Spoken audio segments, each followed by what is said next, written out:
ina ta Allah da annabi matan social media kun ci amana ta.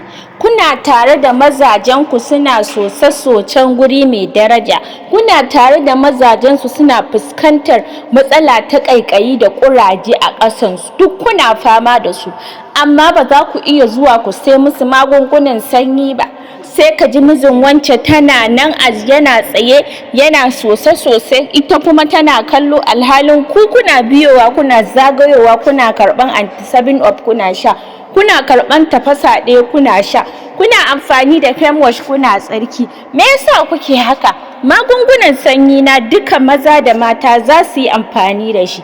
Daidai da fem wash maza za su shafa a guraren da yake musu kaikayi, su yi tsarki da ruwan ɗumi kamar yadda kike shafawa ki yi tsarki da ruwan ɗumi. Idan kun shirya siya mazajen ku, nan ta ce a jikin bidiyon nan ku saya. Kuma mazajen in kun ga wannan bidiyon ku ɗauka ku yi min magana ta WhatsApp, mai gidana ya yarda in saida muku da magunguna, ku ɗauki namba ta ku